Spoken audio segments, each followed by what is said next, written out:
today. I feel pretty good about being here myself today. Yeah, I'm having a little bit of throat issues, so.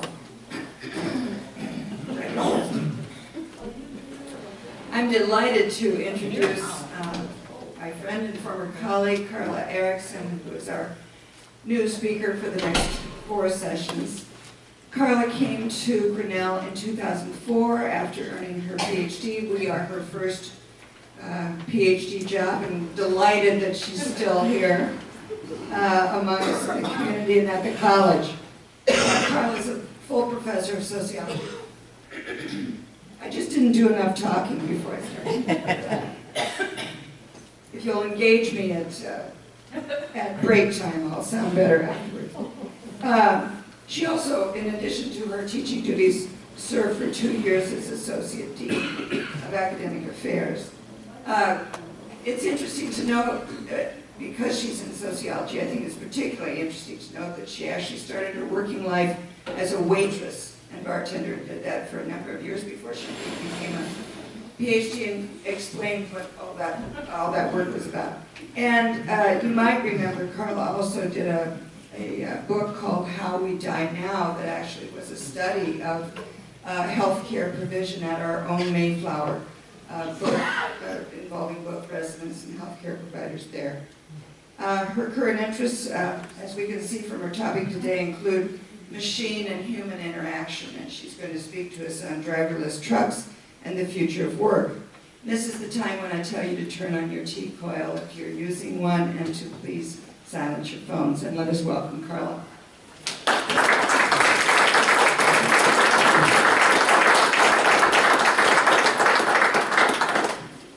Good morning, everybody. Good morning. Thanks for being here.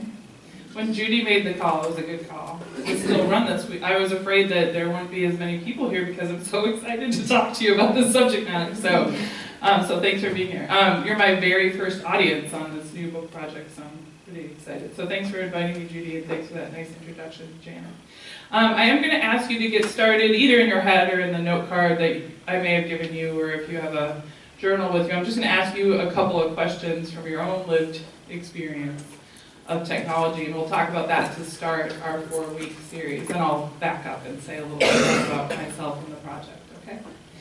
So the subject matter for the next 4 weeks is driverless trucks and the future of work, but today we're going to do like an overview of where we stand now. So I'm calling this talk, Welcome to the New Age. Let's get started. It was 1985, and I was in Arizona, Phoenix, visiting my grandparents. I was 12, and my mom had scheduled 2 long-distance phone calls with me. We have to put that memory back on, right? Like how you would schedule a call, and you would time the call, and you would be like, so anyway, right? Because it costs a lot of money to talk to Mom about how things were going with Grandpa and Grandma. And she told me that there was a big surprise waiting for me when I got back. So I thought it was a 12-speed bike because I had been working on her in that regard for quite some time, right? I had been lobbying for the 12-speed bike. And so I thought, well, I'd finally broken through something, and it's going to be waiting for me. And when I got back, it was a microwave, which was like more exciting for her than me. You know? So we laugh about that now because, yeah, she thought Kate and I, my sister and I, were going to be as excited as her. Things changed more than expected from having a microwave. So even though I wasn't excited at the time, it ended up changing a lot the culture of food in our family. Right? You could get home later. There was less of the kind of prep time where Mom would be prepping in the kitchen and my sister and I would just be kind of running in and out. My mom readily admits that her skill level started to decline, you know, around her recipes due to the microwave. Right? So even something, you know, compared to the things that I'm going to be talking about, this thing doesn't have a lot of life force, this microwave, right? Like it just sits on your counter, it doesn't get up and walk away, it doesn't tell you what time to wake up in the morning. And yet even that kind of affected the culture of our home. I would have still liked the bike. Anyway, so I just wanted to start with that to ask you some questions about the innovations that have shaped you. So would you think or write 3 technological developments in your lifetime that spring to mind, 3 technological developments in your lifetime. They could be little, like the microwave, they could be massive, doesn't matter. So I'm going to give you a minute to think or write that.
And then out of the 2 or 3 that come to mind for you, can you just pick one of them, like one of them out of that list, and think about this?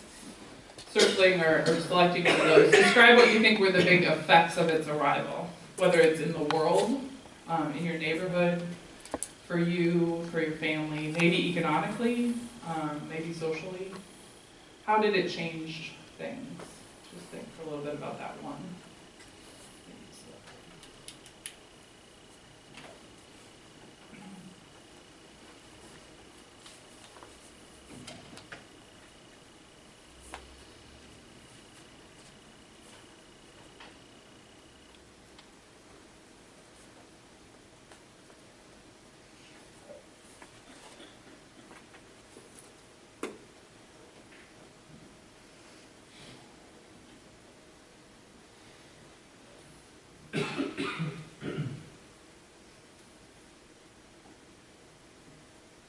You might want to think too about what was gained and what was lost as a result of that innovation.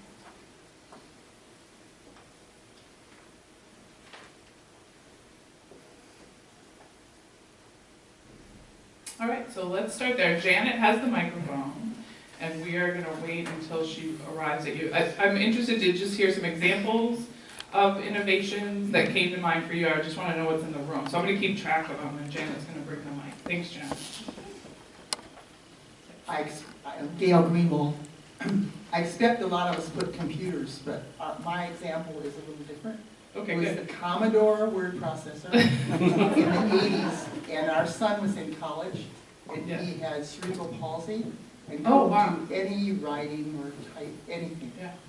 And it actually allowed him to graduate from college. Huge.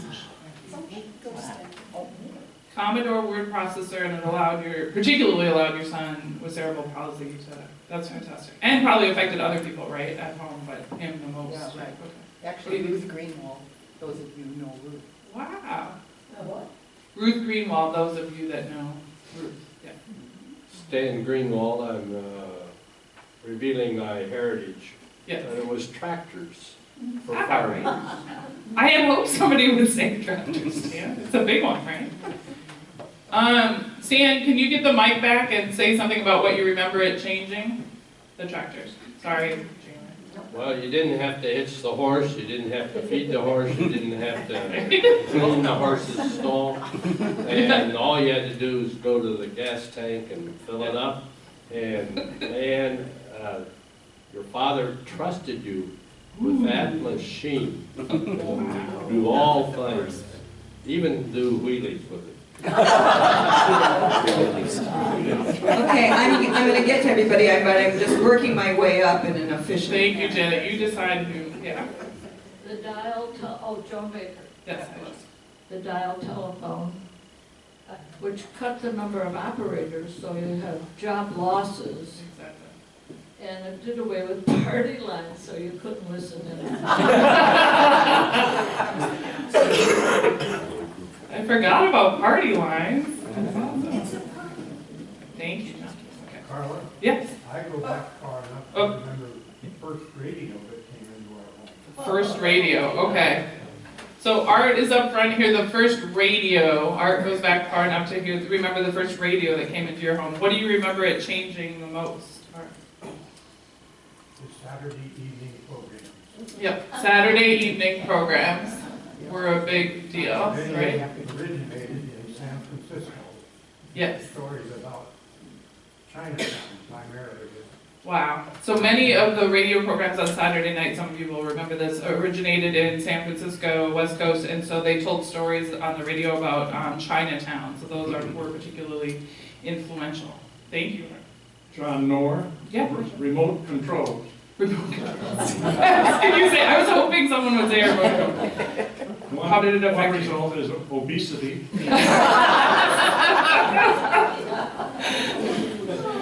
And another is variety of programs. Oh, yeah. Channel surfing. Exactly, Instead of right? being Like, stuck with watching yeah. one program, you Yeah. watch several programs all at once. because there's a real chicken and egg thing, right? Like if you would not be flipping like that if you had to get up, that's great, John. Yeah, obesity, right? Lethargy, channel surfing. Shannon's coming. The automatic shift in cars. Yes. Yeah. Say more why though, will you please? Thank you. Yes. Automatic shift in cars. Okay. But you know why? Yeah. What do you remember it changing as a Well, I result? could drive much easier in a car that had that. Exactly. Right. I didn't get stalled Yeah. on the hill. Yeah. That sort of stuff. It's a little like what Stan was saying about the tractors, like turnkey, like you could get into anybody's car, right? Like you didn't have to have a relationship with the car to drive it, right? Yeah, absolutely, right. But at the same level, you're losing a little bit of craft knowledge there, right? Just like you did with hitching up the horse and all of that. You had to know a lot of things about that horse and about that equipment. Yeah. These turnkey things, they speed things up, but there's a little bit of de-skilling, right, that happens under the, yeah, how, I'm John Graves. I love it. Oh, this John Graves, this no longer affects me, yes. but there are now tractors that drive themselves. Exactly. So that's next level, right? Okay, so the self-driving tractors is next level. And happening, right? Yeah. I would say the internet changed the availability of information, and you don't have to go to the library to look up something in a book that, you know, may be dated. And you have, that's a long story. So internet, access to information, timely information, but then where you go, right? Like sitting at home is less social than going to the library, right? Yeah. Yeah. Okay. But it certainly has had effects on expertise and access as well, right? Yeah, for sure. Yes. Tommy Hawes. When we first got a hybrid car, and we then were driving every summer out to eastern Pennsylvania to visit Dennis's family, gasoline was cheaper, the mileage was much, yeah, so we Okay. saved money actually Absolutely. in Yeah. the drive. Yep. Nice. So hybrid cars really changed the price point, even the stopping probably, right? Right, yes. Yeah, so, because you stop for gas, but then other things happen, right, when you stop for gas.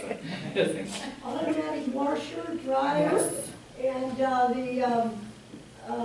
when you finally got a freezer big enough to hold something other than ice, just ice. Exactly. Wow, these are huge, like, even if you just took one of them. Can you say, just from your vantage point, something that comes to mind about how it changed life of either one of those? Well, it changed the housewife's role greatly. Right. Monday was wash for me growing up. Wash day, and if we kids ran under the clothesline, we had some very unhappy parents if we dared knock that stick out, that pole that held up the lines. And the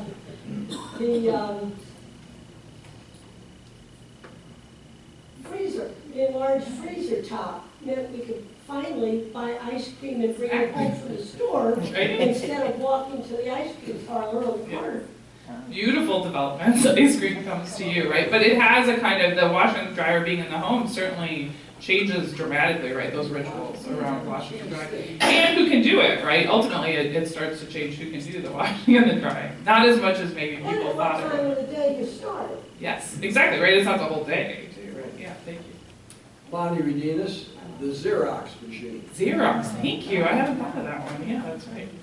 But Xerox is fast, right? Yeah. Can you say what comes to mind for you from the Xerox? What happened? What? Well, it replaced the wet process. Yeah. Before, when you made copies, you had to hang them up to dry. Yeah. Right? Mimeograph, right? Yes. Thank you. Somebody, Sue, who was it? Go ahead. Sue Drake. We don't have cell phones. Are you hearing me or did I do something? You don't have to. Just speak right. Speak right into it. Yeah. Okay, Sue Drake. Nobody is really, and I'm sure a lot of people thought of this immediately as a television set. Yes. You. And my father was an electrical engineer, and he always got the latest of everything.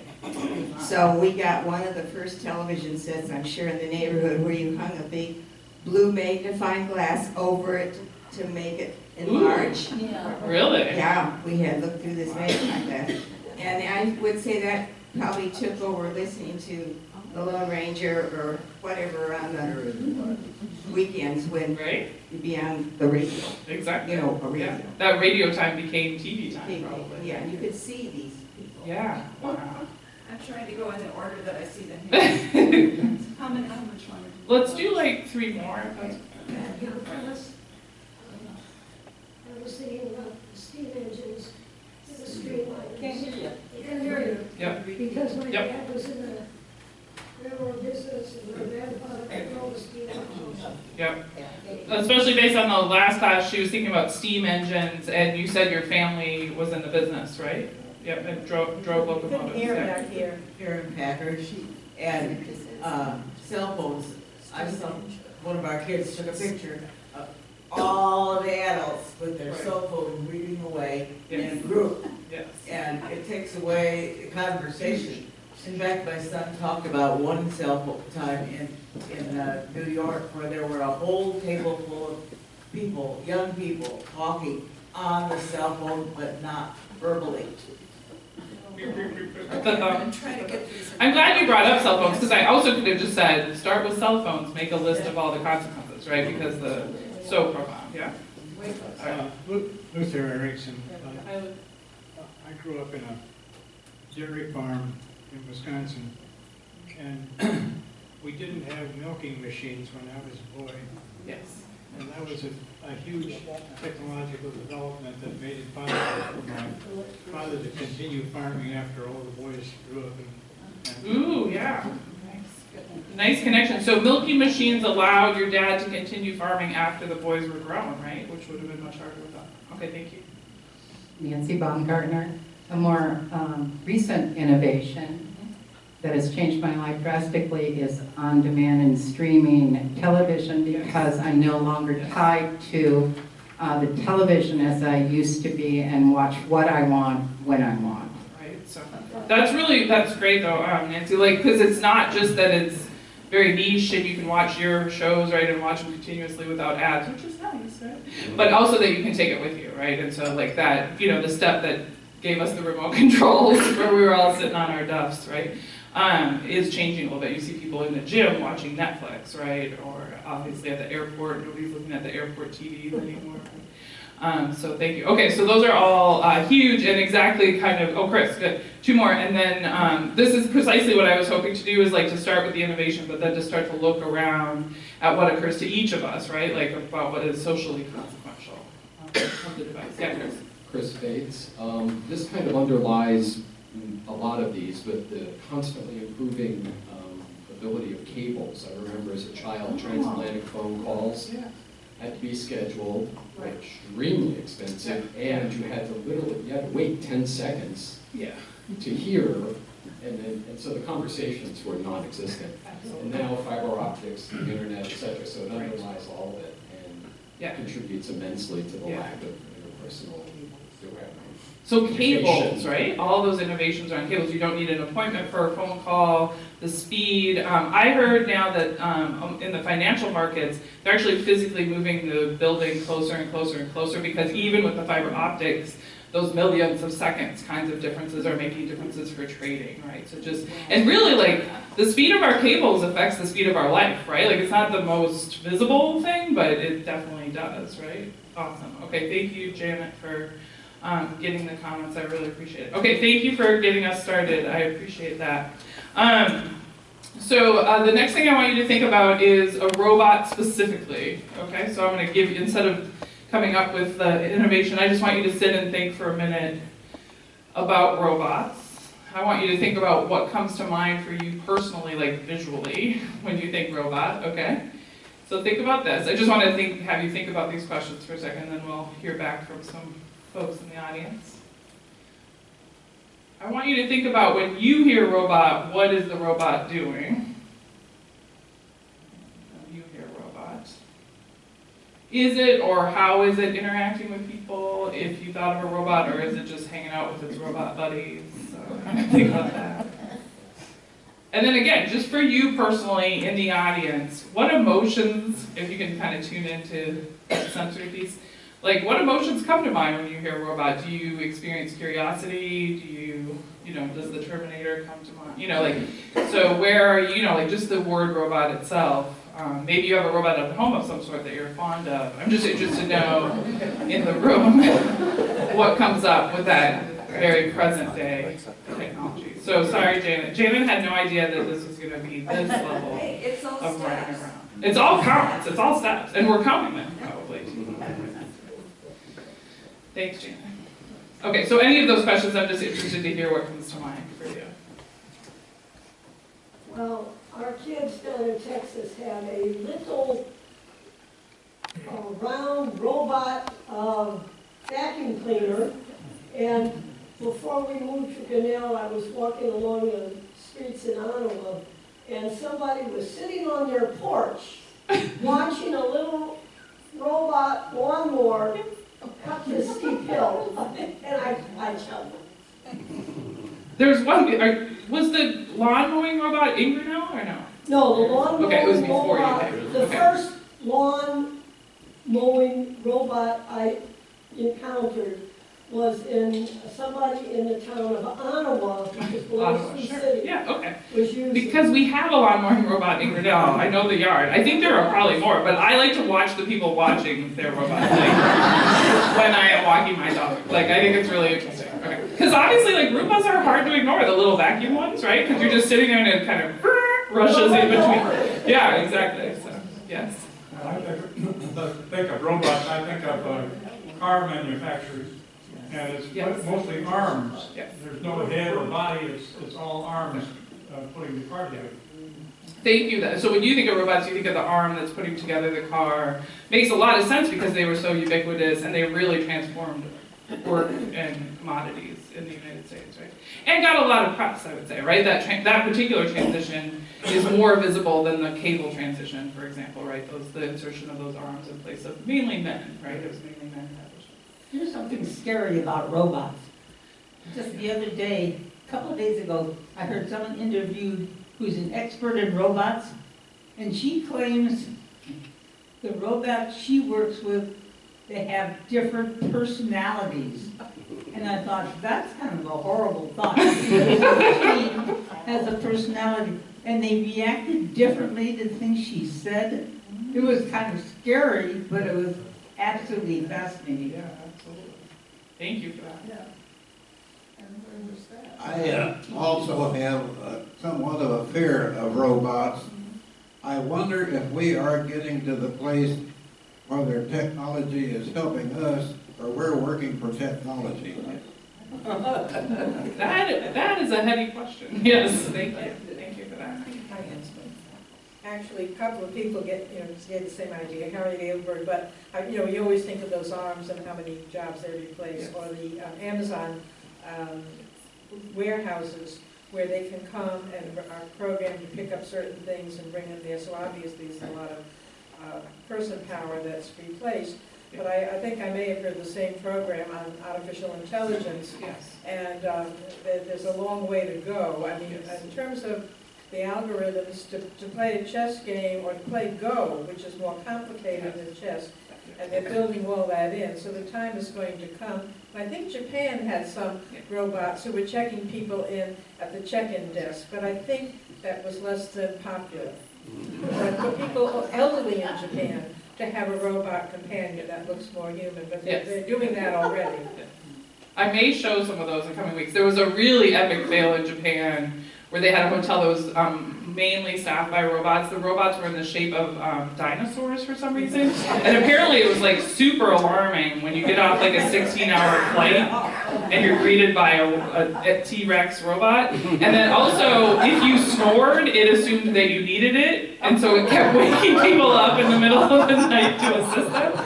So in a change of course, they fired most of the robots and started hiring humans. But it sounds like the room's pretty informed about these matters. Okay, thank you. So I'm not surprised to hear that there's a little, there's curiosity because robots are kind of wondrous in the deep sense of wonder.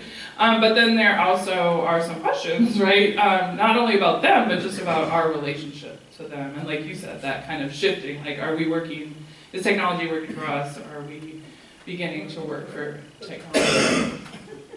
All right, thank you. So let's get through this.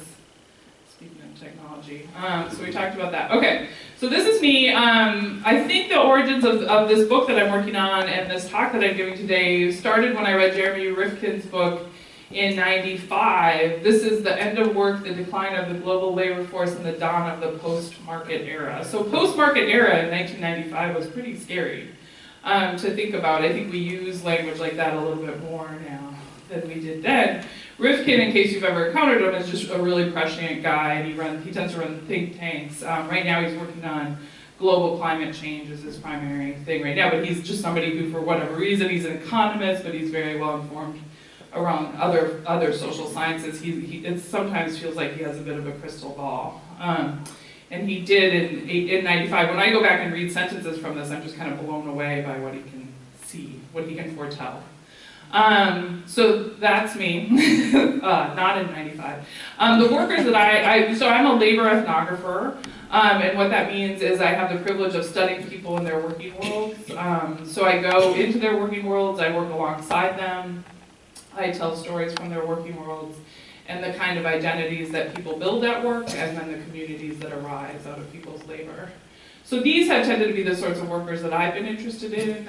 Food service workers, for a long time McDonald's was the most common first job, right, of anyone. The fastest growing job continues to be in the United States, a home health worker.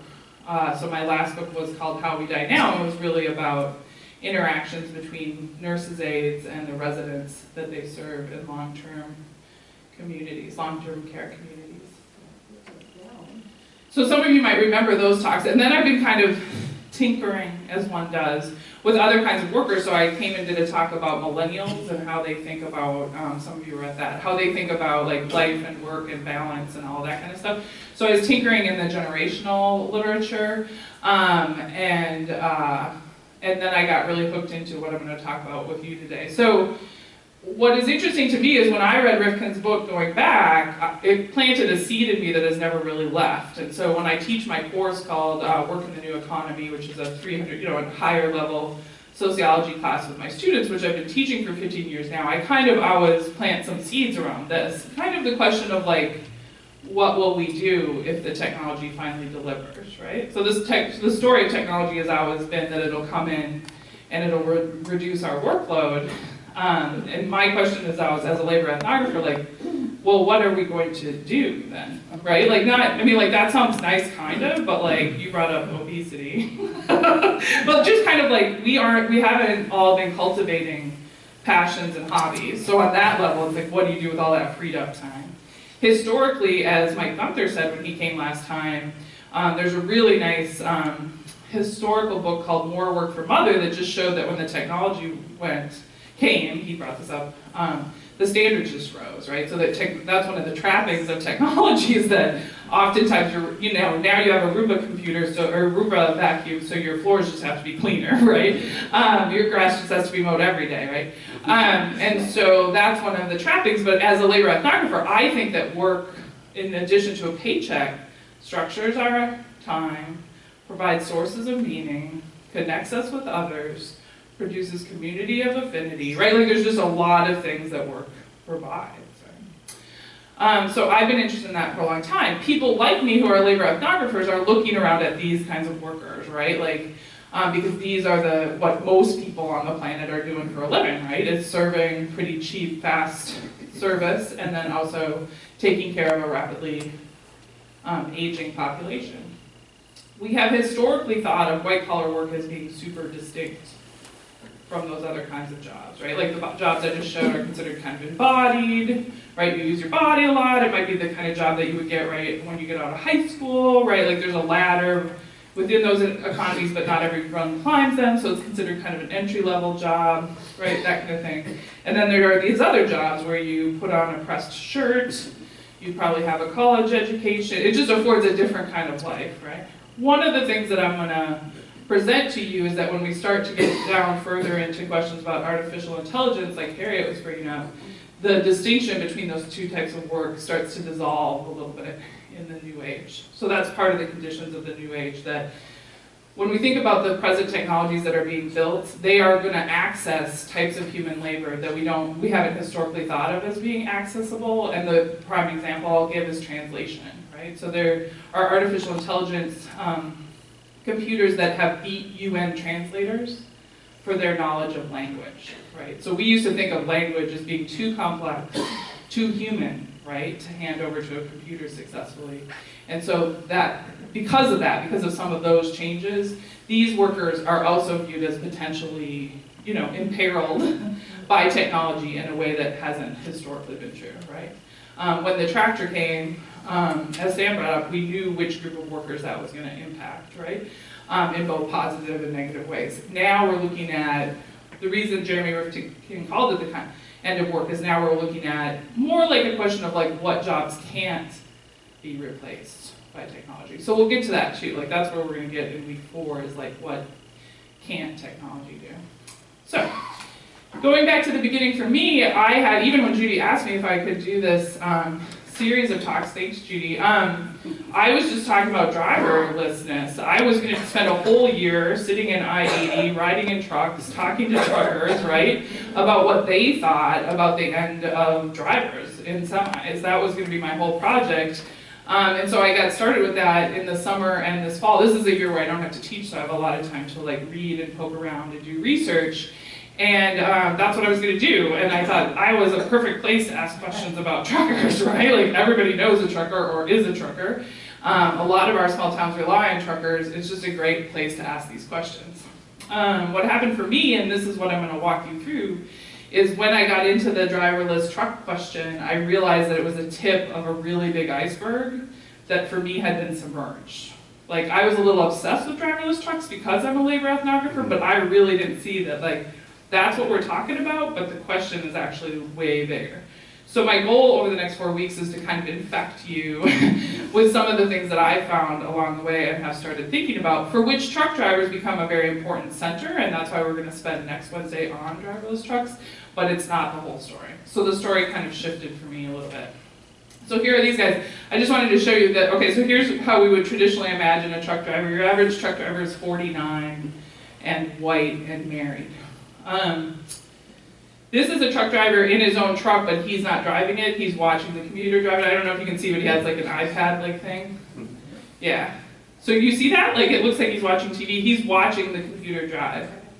That would be harder for me than not even being in the truck, honestly. But anyway, that's what he's doing. Now this one doesn't even have a cockpit, right? Like this doesn't. Yes. What? Oh, 5. I'm sorry. So I just wanted you to see that one. This one is not on the road, not trying to freak you out, okay? This one is, I think it exists, but it exists like in a prototype, like it goes to future meetings, meetings of like future technologies, but this is already happening. So in Nevada alone, they've driven 300,000 miles in a driverless truck. So that's what we'll spend next week focused on, is truck drivers. I hope I don't disappoint those of you that thought we were going to spend 4 weeks on truck drivers, but we will spend a whole day on it. Okay. So this is kind of my journey. Sorry, these are a little fuzzy here. I don't know why. I started with this guy and I ended up with her, and we're going to get to her at the end of today. Okay. So what I'm going to do is define 2 terms and then we'll take a break, or 1 term and we'll take a break. What I wanted to do is, the reason I opened up with robots is I started to get really confused when I did this research, and hopefully it won't happen for you, but it did for me, so that's why I'm going to come up with some terms, is I started thinking, like, do I even know what the difference between a computer and a robot is? And I felt like I was mashing things together.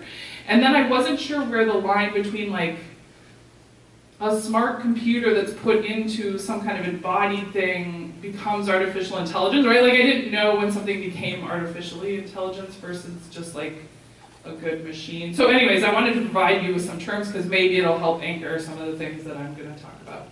And before we get to that, we're going to go back into the history of robots. Actually, is it okay to stop early, June, or not? Because this would be a nice place to stop if that's okay. We can adjust. Okay, because what I want to do is go through a couple of, there's one thing that Mike Gunther also talked about, the writer, those of you that remember the writer, that old automaton, yeah.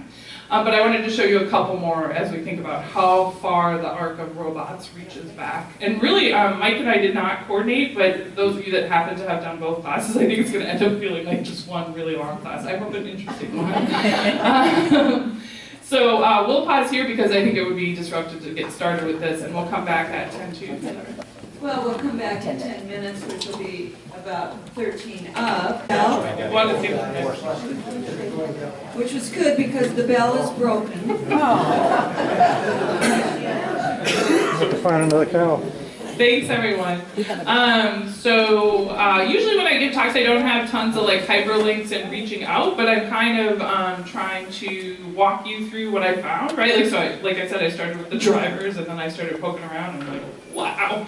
So forgive me, although I'm not a historian, and Mike Gunther gave you the much larger view. I wanted to pick out a couple of examples because I think these older examples, they've been with us so long, right? They kind of condition how we think about what's possible today. So I'm just cherry picking a couple of examples historically.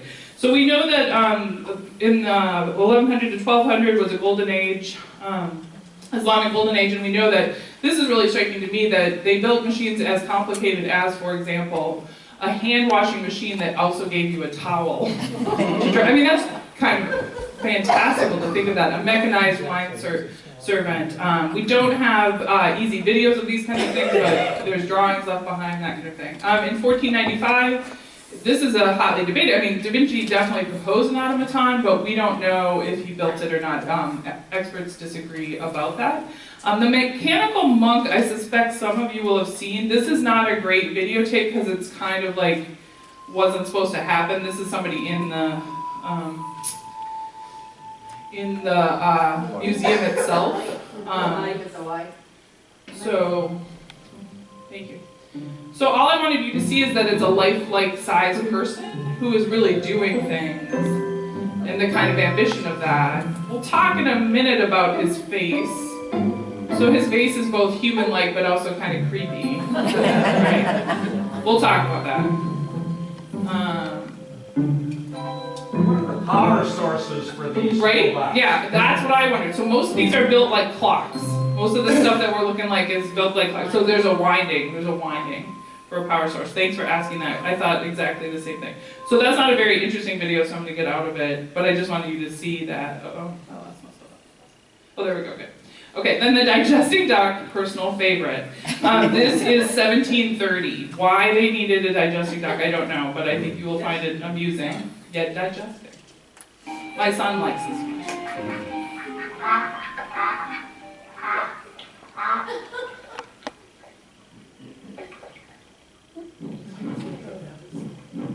That's the sound of his like lung digesting. And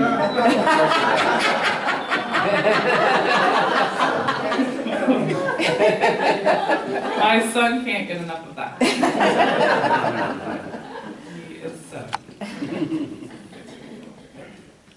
There we go. Okay, Silver Swan. This one is interesting because it's a little less, it's just like a scene that gets enacted, and the date on this one is 1773. Again, that blows my mind, kind of, that it's 1773, so I just wanted you to see this one. And this one is in a museum, you can go and look at it as you can tell. So it's just kind of preening itself, but it's pretty lifelike, right? It's cool, it's got the water flowing. I don't know, I haven't read to know if the water was original, but the swan definitely is. I think the water might be original too. The water-like stuff, you know. So that's that. It's just a scene, you know, but pretty charming. And I think if, you know, if I had just showed it to you and asked you a year, I don't think you would have been in the 1770s, right? So that's that one. The things that it's giving us opportunities to see are pretty fun. Right? Yeah. Okay. Thank you for, okay, so now how many of you did Mike Gunther's class? Okay, so this is the one, like, I know this is redundant, sorry about that, but I just wanted to put the writer in context. You saw this guy. This guy's pretty amazing, right, the writer? If you saw him. This guy's incredible, yeah. So here you see a real leap for osmotique. One of the most remarkable realizations of CAM technology is a device in the shape of a small boy. It's perhaps the world's most astonishing surviving automaton.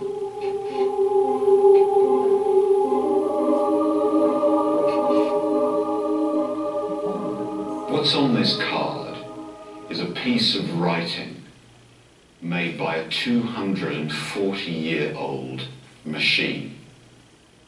One of my favorite machines, one of the most magnificent automata of the 18th century. It's this boy, this writer. He was built in Switzerland by Pierre-Jacques Droz, one of Switzerland's greatest clockmakers. And the aim was, I think, to mechanize reason and automate the passions. Jacques Droz was about 50 years old in the early 1770s when he designed and built this masterpiece. Here we see something. Inside the boy are almost 6,000 parts. What's astonishing is that every one of these crafted components has been refined and miniaturized to fit completely inside the body of the boy himself. You can go to BBC and watch that did was to use the technologies. So that's the beginning of a BBC program about the writer. It's very good, in case you want to go back and find that.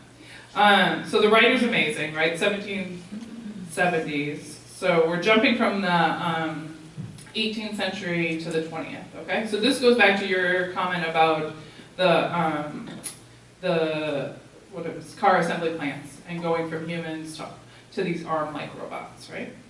When I asked about robots, some of you thought of these guys. This is called Unimate, 1961. We're gonna get an ad here, sorry about that, but that's just how it goes. This is an AP show. Oh, we didn't get it.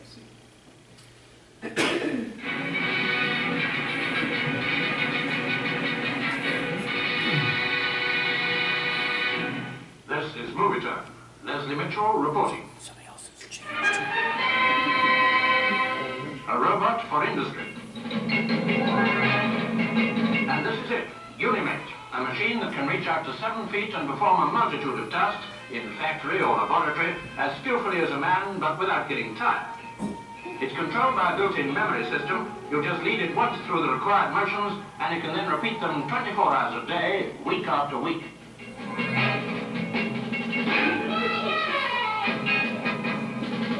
It can position objects to within 50,000ths of an inch.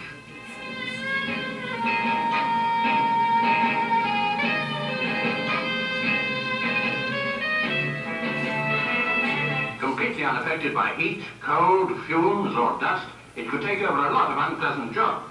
It can operate unattended for 500 hours. Originally developed in the States, it's now being made in Britain, and this was its public debut. Have one with me.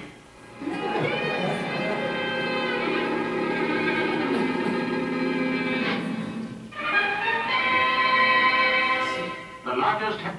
Sorry, we could keep doing that, but we're gonna move on instead. So the reason I like to show that shorter film is to just hear some of the claims being made, right? Works, what is it? As skillfully as a man without getting tired, 500 hours without needing any help, right? What are we good for? About an hour and a half before we have to take a restroom break, right?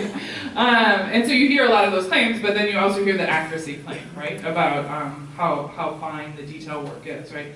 And how accurate. So we're going to hear a lot of that when we get to the driverless trucks in our era too. Some of you might remember Shakey. It turns out that I think lots of us know about Unimate and other arms like it because it transforms the auto industry so immediately. Shakey in some ways is more important in the lineage to artificial intelligence than is the arm, right? Because the arm wasn't trying to be smart. It was trying to be like physically better than us, but Shakey is kind of the whole kit and caboodle. So I wanted you to see Shakey because Shakey's coming out just 10 years later after the Unimate, okay? And I don't know if this one would have been as visible to you. Shakey was the world's first mobile intelligent robot, embodying numerous breakthroughs in artificial intelligence, robotics, computer vision, navigation, and other research areas. The robot was developed from 1966 to 1972 by SRI International, then called Stanford Research Institute, and its legacy and impact are still very much alive today. Shakey's really the great-grandfather of things like self-driving cars and even military drones. The hardware was really pretty primitive, but the software architecture and the software algorithms are what changed the world. I think we all thought we were doing really interesting stuff, so it didn't really dawn on us that we were doing anything special. Shakey established a position about what we should be thinking about as possible, as feasible. To understand why Shakey is so important, we have to go back to 1966, and we have to understand where AI research was at that time. Well, you have to remember that it was pretty much of a greenfield when Shakey started.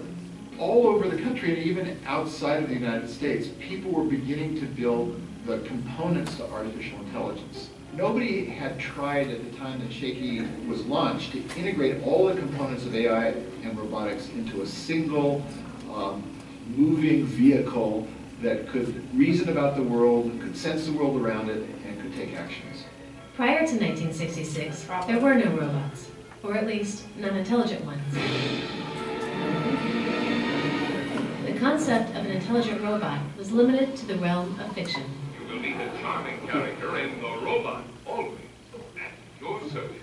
When you read the title of the original proposal, it was something like a mobile automaton for reconnaissance.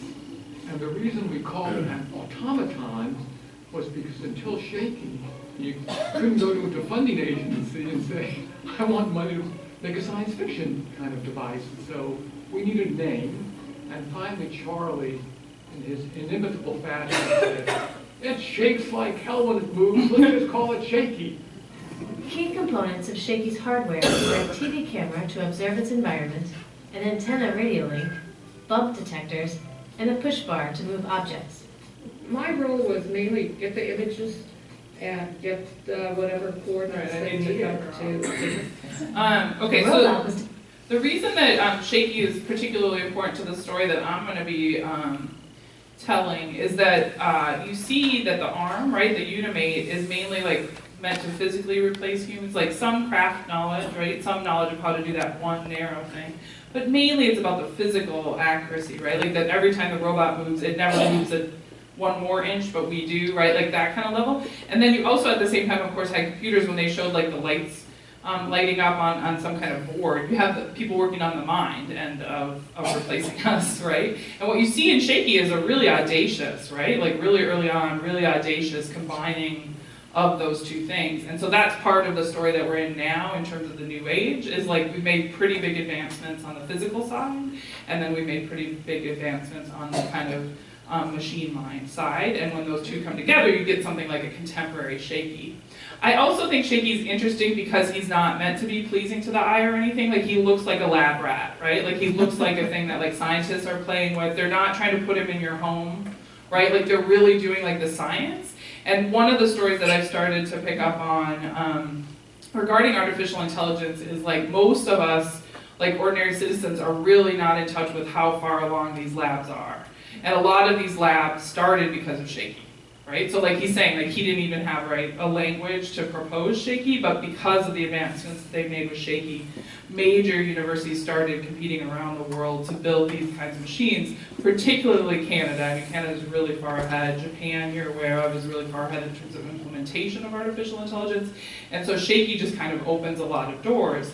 But what's happened, and this is the story I'll tell over the next 4 weeks, is that in terms of implementation, sometimes not only have we not been successful, it's been kind of embarrassing. So we're working our way up to some really nice video captures of robots failing, right? Because robots fail a lot, right? It's a long and windy road. So that's why I wanted to get you kind of back to here, because again, that beginning date of this era, 1972, is kind of earlier than I would have placed it, right? Like I would have thought late 80s, early 90s. But instead, really Shakey kind of begins, many people believe, begins the arc that we're on now. So some terms that I'm going to go over, not based on my own definition, because I really am an interloper here. I'm trying to do a sociology of machine-human relations, so I wanted to give you some decent definitions from other people who have been in the field a lot longer. So a robot, especially in science fiction, is a machine resembling a human and able to replicate certain human movements and functions automatically. And so for our purposes, we're really going to be focused on something that has a physical presence, something that's programmable, that has a level of autonomy, right? Like it doesn't need us for everything. And here are a couple of examples, which we already anticipated, right? There's the Roomba. What else are these called? These have several names. Roomba? Roomba is the main one, right? So look at the difference between those two existing things. The one on the right is Atlas. Anybody know about Atlas? Atlas is pretty cool. I'll show you some more about Atlas later.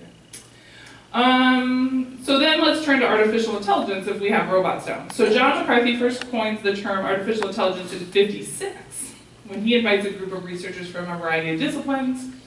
And this is really important because these areas are where we're making the advancements right now. Language simulation, neuron nets, complexity theory, and more to a summer workshop at Dartmouth. So many of those people start to identify as people who are working on questions of artificial intelligence starting in '56. And many of them, as you can imagine, are kind of coming to the end or have come to the end of their careers now in terms of the scholars that were doing this work. So that would ultimately become the field that we now have of artificial intelligence. And I thought, why listen to me when you could listen to the incredibly handsome Trudeau who runs Canada? Because that is one of the best looking politicians I've ever seen. Okay, here we go. So this beginning is not him, but we'll get to him. I have a very fine. You'll remember this image. That's the most remarkable thing I've ever seen. AI is just a computer that is able to mimic or simulate human thought or human behavior. Within that, there's a subset called machine learning that is now the underpinning of what is most exciting about AI. By allowing computers to learn how to solve problems on their own, machine learning has made a series of breakthroughs that once seemed nearly impossible. It's the reason computers can understand your voice, spot a friend's face in a photo, and steer a car. And it's the reason people are actively talking about the arrival of human-like AI, and whether that would be a good thing or a horrific end-of-days thing. Many people made this moment possible, but one figure towers above the rest. I've come to the University of Toronto to see the man they call the godfather. And I will get you, we're going to get out of this now, but I will give you a list of recommended documentaries and books. This one is really a great one because it talks about the history and the future of artificial intelligence, and it's really nice the way he walks the viewer through, not only where we are, but how we got to where we are. Okay, so that's Trudeau. So so Canada explicitly has kind of made it their mission to be in the front of artificial intelligence. Here is the definition that scholars tend to settle on. The theory and development of computer systems able to perform tasks that normally require human intelligence, such as visual perception, speech recognition, decision-making, and translation between languages. You can imagine how ambitious that was in 1956, right? But now we all have it in our pocket if we have a smartphone. So I mean, in 56, I was like, audacious, would have taken a whole room, and now we're all carrying it, right? Proposing the confidence, McCarthy wrote this. The study is to proceed on the basis of the conjecture that every aspect of learning, or any other feature of intelligence, can in principle be so precisely described that a machine can be made to simulate it. So that's where I think it was you who initially talked about scary. That's where I get scared, because in 56, he said things like translation could be done, and we would have been like, oh yeah, good luck with that. And now we totally have people who do not speak each other's languages having a conversation with each other because of a smartphone, right, and just talking back and forth. And so he's saying, like, no, in theory, there's nothing that humans know that cannot be precisely explained enough to kind of do it for them or do it in place of them, right? So I like this scholar a lot. He's a tech reporter. Writing for Big Think, Mike Calagrossi explains, there are two main types of artificial intelligence, general and narrow. Our current technological capacities fall under the latter. Narrow AI exhibits a sliver of some kind of intelligence, be it reminiscent of an animal or a human. This machine's expertise is, as the name would suggest, narrow in scope. Usually this type of AI will only be able to do one thing extremely well, like vacuum a room, right? Like recognize images or search through databases at lightning speed. AI is different than computer programming in that it can move beyond its defined instructions to learn more than one is explicitly programmed to do. One might say it comes to its own conclusions about how to fulfill its directives. Explained this way, AI offers an unprecedented promise and an unprecedented risk. So this piece from Calagrossi is really how I would describe our situation right now.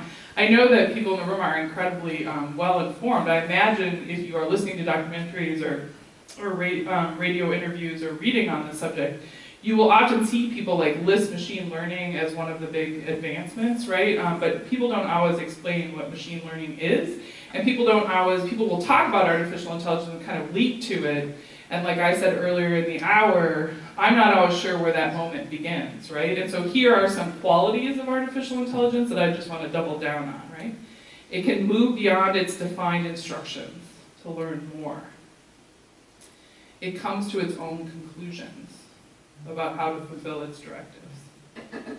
So immediately you can see like how powerful that would be, and you can also see a pretty thick line between that and some of our more nightmarish depictions, like science fiction depictions of artificial intelligence, right? Where they like take their directive to be like improve the Earth, and so they kill all the humans to improve the Earth. So that's a movie. I can give you all the movie titles. I've been watching all of them. But you can see that artificial intelligence is here, and these things are true about artificial intelligence. Taken to an extreme, it gets you pretty quickly to some of those more seemingly bizarre science fiction depictions of AI. So the 3 levels of aspiration are really important. Like, I'm not expecting any of us, including myself, to become experts on artificial intelligence in the room. The levels matter because it affects how we perceive what's going on, right? So lots of us like are using artificial intelligence. How many have an Alexa or somebody like that in your house? So a lot of us are using artificial intelligence, but of a certain sort, right? Like not an artificial intelligence that's trying to date us yet, right? Like, so it's, and so because of that, there's ways that like we're very familiar with artificial intelligence, but I'm not sure that we're always familiar with the whole picture of it. And so that's the only reason I'm talking about these like levels. So one level is to build systems that think exactly like humans do. The obstacle to this, which is called strong AI, is we don't know what we need to know about humans. So we've been trying to study ourselves for a really long time, and we don't actually know a lot. There's a lot of missing pieces of what we know about how humans think. We can just get systems to work without figuring out how human beings think. So those are mainly the machines that we're surrounded by and that we're familiar with, unless we work in an AI lab. The third option, which is interesting, is to use human reasoning as a model, but not the end goal. So you're not trying to simulate. You're actually creating, some would call it kind of a new species of mind, right? That has some connections with humans. So like I said, it turns out that the bulk of the AI development happening today falls under the third. It uses human reasoning as a guide.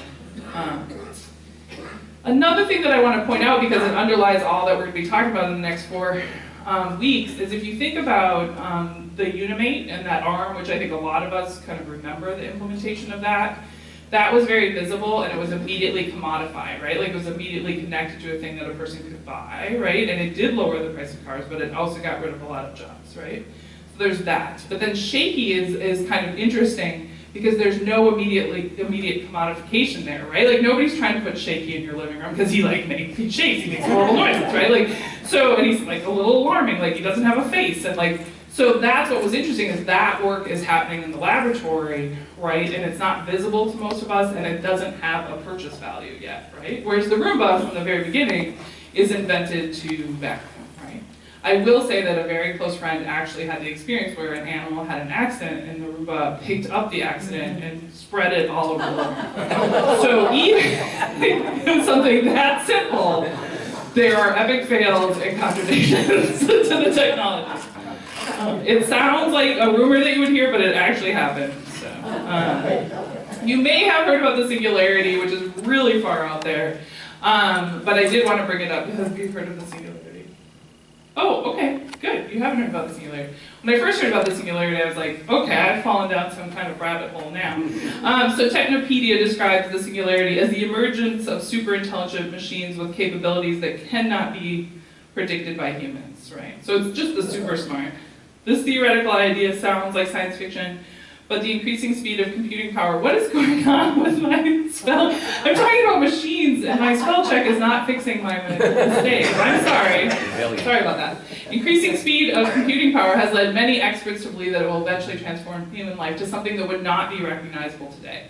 According to science fiction writer Vernon Vintage, I don't know how to say his name, who popularized the term, the singularity could occur as a result of artificial intelligence, human biological enhancement, or brain-computer interfaces. So the reason I bring out singularity is the vast majority of science fiction literature and movies exist kind of here, right? Where like that's already happened. Like a lot of times you'll see in science fiction, lit, or movies, or TV shows, we're already kind of in 2200, right? We've kind of skipped over the part that was like right now, where it's like confusing, like we're having like some relationships with machines, but often science fiction exists in the moment where the machines have kind of already taken over and we're trying to get back our power or something like that, right? So I think it's important to know that the singularity is being theorized and know that many people who work even in the field think that the singularity is not science fiction, that it will happen. And then of course there's a huge amount of debate about when that would be, obviously, right? Huge amounts of debate. I mean, the future is never firm. So that's the singularity.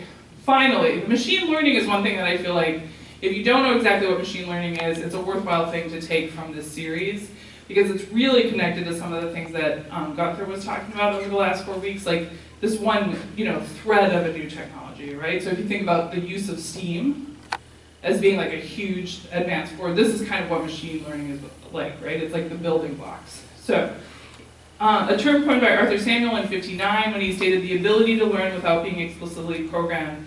The idea is to get the algorithm to learn to be trained to do something without being specifically hard-coded with a set of particular directions.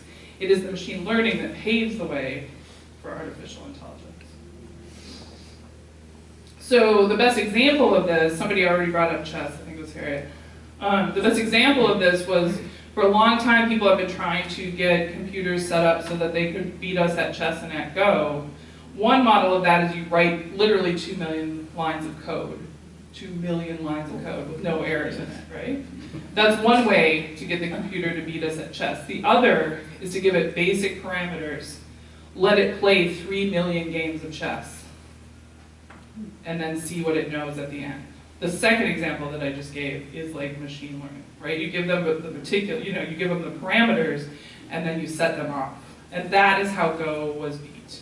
That's how the game Go, which is much more complex than chess or checkers, was beat. As a labor ethnographer, as somebody who's interested in what we do and how it shapes our social world, one of the most chilling things about artificial intelligence for me is if I'm one unit of artificial intelligence and I figure out how to do a thing like beat a human at Go, I immediately tell all my friends. And the issue around that is, I mean, that's wondrous, right? Like, so as soon as I know, even though I'm located in Grinnell, Iowa, every model like me in India and Russia and Thailand, and they all know what I know, right? That's not how humans communicate. We're not instant like that.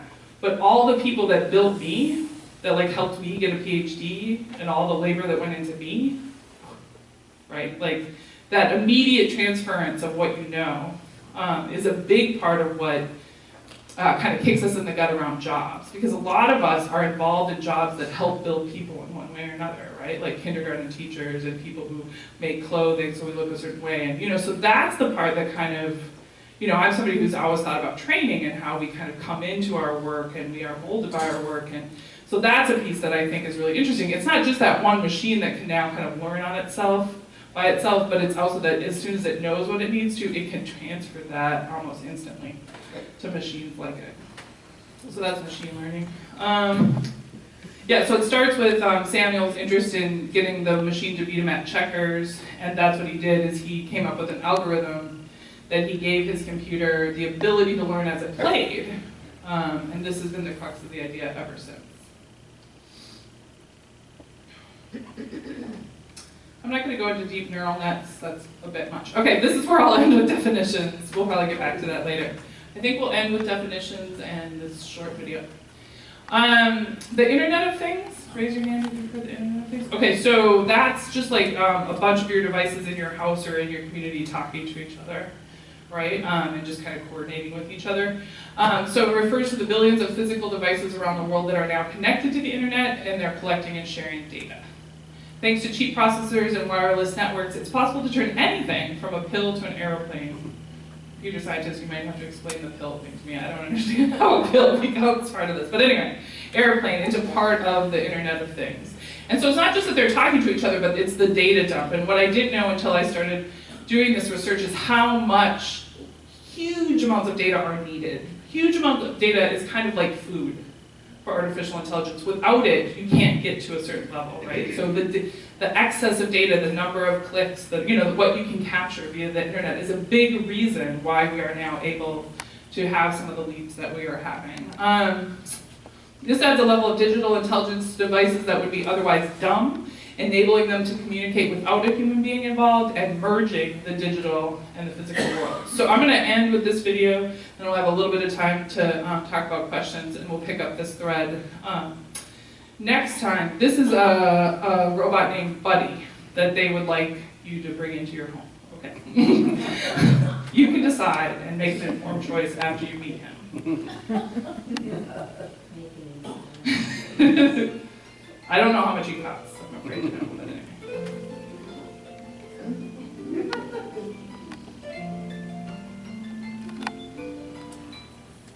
Buddy is always there for what really matters. He reminds you of important tasks and events on your agenda.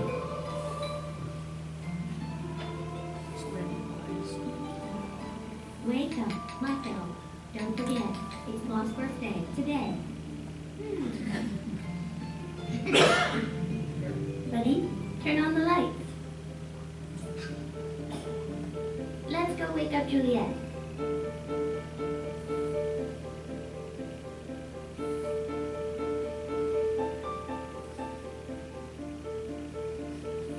Happy birthday. Happy birthday, Mom. Happy birthday. Buddy makes your post-it board come alive. He can assist with messaging and relay the right message to the right family member. Buddy, remind Mom not to come back home before 8 o'clock. Buddy is a hands-free helper, always there when you need him. He can suggest recipes while you're cooking. Nutella pancakes. Read your messages. Don't worry, I'll come early to take care of everything. Play your favorite playlist when you ask him. Play my favorite playlist. Or even answer your call. Okay, buddy, take the call. Okay, I'm leaving now. See you in half an hour.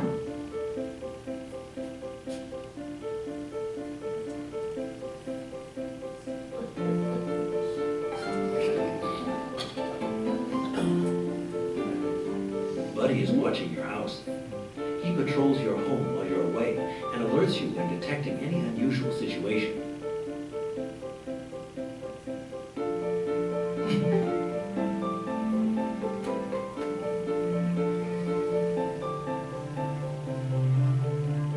He can also manage all your connected devices. He automates your home and life by connecting to your devices fitness trackers, locks, switches, and thermostats.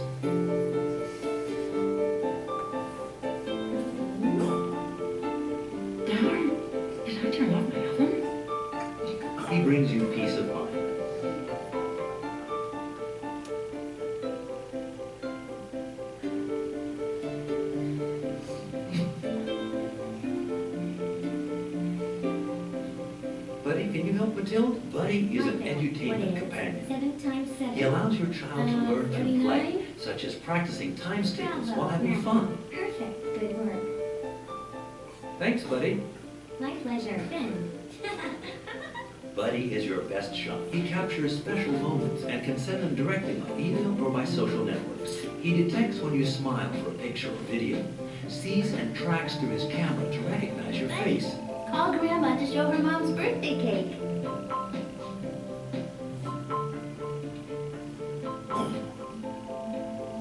Thanks, buddy.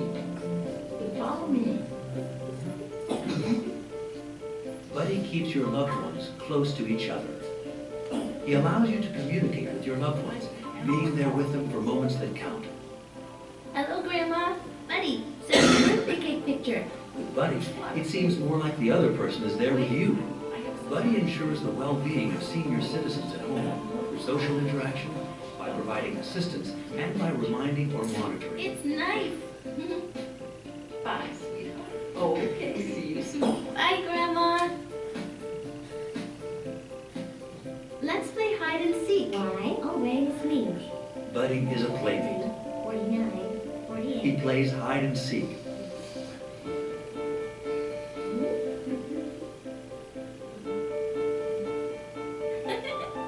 At the end of the day, he can be a storyteller. The two ferocious dragons smiled at each other and kissed.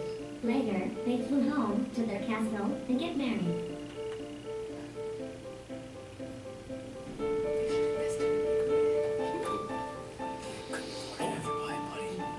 Buddy is part of your everyday life. He is your butler, your watchdog, or just your friendly companion. Hi, Indiegogo. All right. My name is Rodolphe Hasselbonder. There we go. Well, thank you so much for listening. We have a little bit of time to talk about questions or offer what you think of Buddy, whether or not you rush out and buy one. But what he makes visible, you know, his existence. And like I said, next week we're going to turn to truck drivers as one case study and then kind of get back to this longer arc of work. Do they actually think this Buddy is going to be in everybody's home like computers are now? So you sound suspicious. So I mean, I haven't done the market research on this company to see how they're doing with Buddy. But he's so fascinating, right? Like, because the promises, he's super cute, and the promises are really different than the Unimate arm, right? The Unimate arm said, like, you know, as hardworking as a man without needing any rest, right? This is like, no, you can be you don't have to read your kids' stories anymore. You don't have to do homework with your kids. I mean, I'm desperately trying to like hide my phone from myself and my kids so that we can have some time to read a book. And now they're saying like, no, I mean, even in that picture, which is supposed to be idealized, the dad is working, right? Like he's working on his laptop and the computer is helping his kid with running his math tables or whatever. So it's interesting to me because I find it so dystopian, like the advertisement.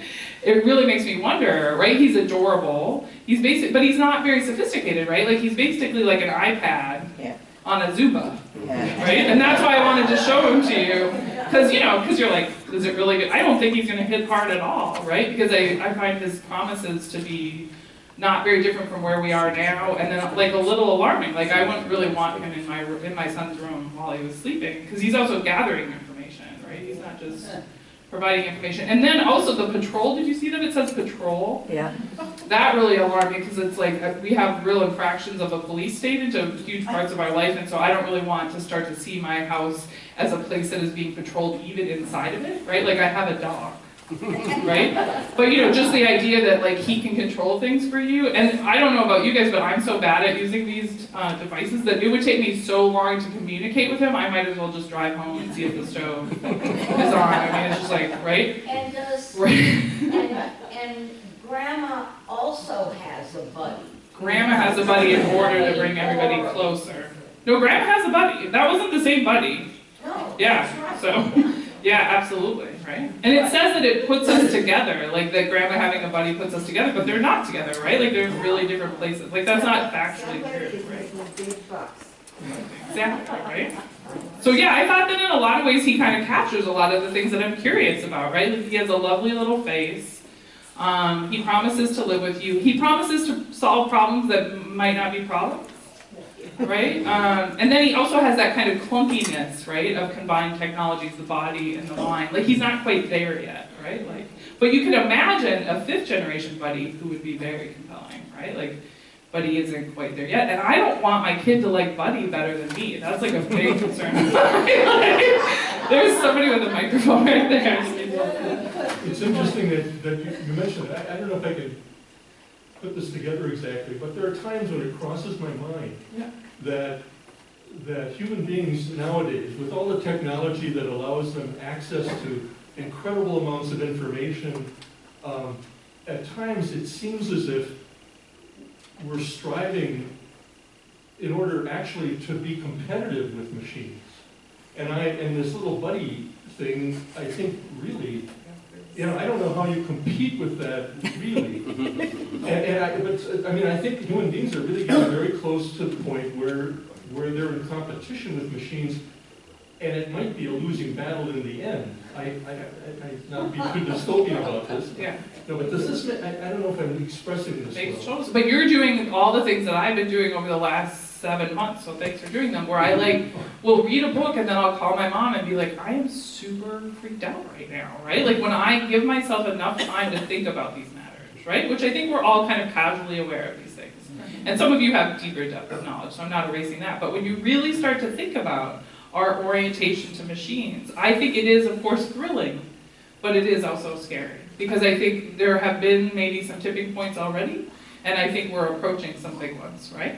About not what are machines for, but what are humans for, right? Those kinds of questions. Yeah, yeah. I was wondering about that. Seems to be all on one level. Yes. He doesn't go up steps. We're not sure. You gotta have the one point. It's good. I never caught that. I've watched that thing a bunch of times now. Thank you. He does not go up steps.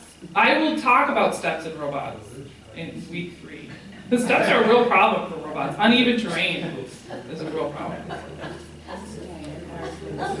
So that's one thing he can't do that we can. Karla, don't you think we've reached that tipping point with the phone?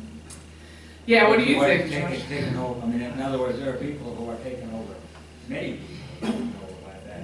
I mean, we have way more tech addiction than is being treated in this country because we don't really have an infrastructure for tech addiction the way we do around alcohol and drug addiction, right?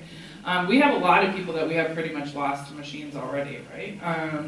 And some of the things, more bleak things that people are getting worried about is just young people who have never really entered the job market and just spend time with machines.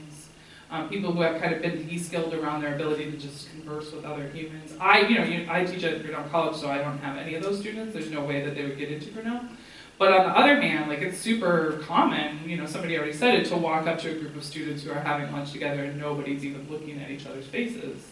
And Grinnell students are really sharp kids. They are kind of the future of the country in a lot of ways. So yeah, I have a lot of concerns about what George said, in the sense that I think we may have lost the battle with our phones a little bit more than we're willing to admit. We'll all talk a little bit about how mesmerizing the damn thing is, and how, it pulls us in, right? We'll talk about that with each other. We'll talk about it with our younger relatives, but I don't know that we're really super in touch with how much ground has already been given. Is that kind of what you're thinking? Yeah. But I'm not, if she wants to talk to Grandma on her birthday, yes, even with her phone, she can just FaceTime. Why do you need two buttons? Use mine. Oh, I'm sorry, it's the technology. This is inclusive technology. No, I just think, FaceTime with your grandchild is unspeakable. You're kind of laughing as I did too. There's parts of Buddy that are really clunky, who cares, right? And I'll show you some of those that are in airports now, where instead of just pulling out your own cell phone, they're encouraging you to go talk to a robot. But because we have supercomputers in our pockets, I think in addition to the competition that you were talking about, these kinds of devices will compete with just the cell phone itself, right? We almost have to be convinced that we need a cell phone with a face, right? Yes. We have to stop here for today, but okay. Marvelous. Thank you.